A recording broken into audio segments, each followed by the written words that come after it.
Have you ever met someone who seemed cold or distant, and yet felt there was more to their silence than mere indifference?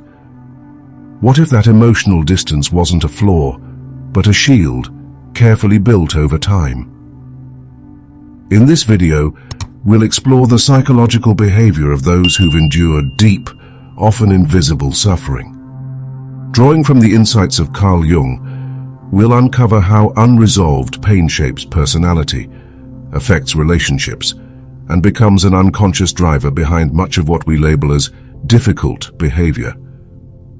Most importantly, we'll explore how awareness can turn silent suffering into a conscious path of healing. Stay with me until the end, because what may seem like someone being hard to love is often someone still learning how to survive. Some people don't look wounded. They seem composed, distant, perhaps even indifferent. But often what appears to be emotional coldness is the psyche's way of surviving. Pain that hasn't been processed doesn't disappear. It transforms. According to Carl Jung, unresolved suffering retreats into the unconscious, reshaping the way a person moves through life. It hides not in silence, but in behavior. Withdrawal, hypervigilance, emotional detachment, patterns that begin to look like identity. But they're not who someone is. They're who they had to become. The psyche doesn't choose survival strategies logically, it builds them instinctively. What looks like avoidance is often the result of pain too overwhelming to face directly. Someone might appear aloof, overly rational, or difficult to reach, not because they reject connection, but because they learned that connection once led to pain. Jung called these hidden responses complexes, autonomous emotional structures formed around unprocessed experiences. They aren't personal flaws, they're systems of protection. They respond before we do, shaped by wounds we may not even remember. And they don't dissolve through willpower, they begin to shift only when brought into conscious awareness. The deeper the wound, the more refined the armor. For those who've been hurt in their most intimate spaces, family, trust, love, the cost of vulnerability becomes too high. Emotional exposure starts to feel like danger, and so they build walls, detachment, skepticism, relentless self-reliance. Not because they don't long for closeness, but because closeness once betrayed them. The unconscious remembers. It becomes a gatekeeper, scanning even safe moments for signs of threat.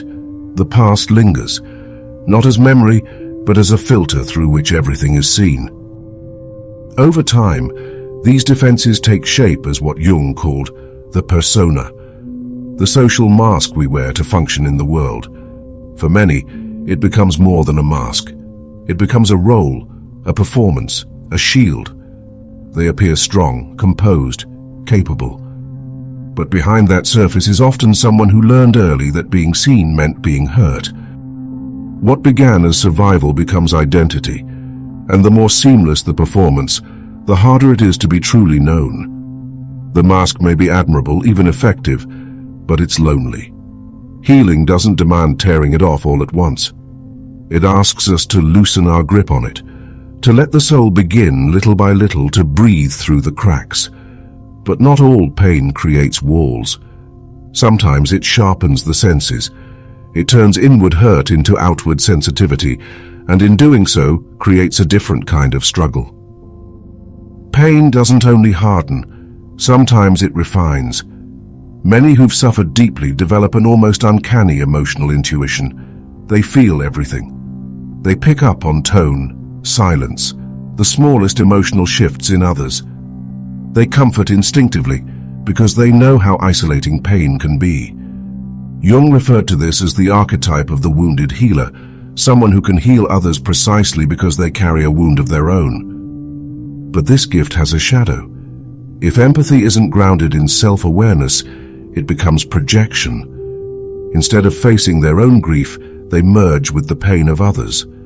They offer care not only to help, but unconsciously to escape. They become the strong one, the listener, the emotional anchor. And somewhere along the way, they disappear from their own life. This overextension turns empathy into erosion. When boundaries are missing, compassion becomes depletion.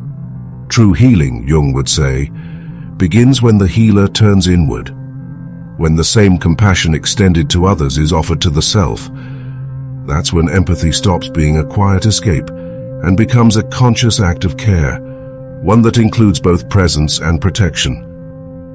Before we continue, I truly hope you're finding this video insightful. If so, don't forget to share it with anyone who might benefit from these ideas. Now let's continue, because there's one more layer we need to explore. What happens when the past isn't just a memory, but a present still shaping how we live and feel? Some forms of grief have no name. They aren't about death, but about what never happened.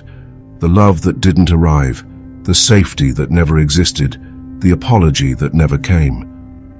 These are invisible losses, and when they're not fully acknowledged, they don't stay in the past.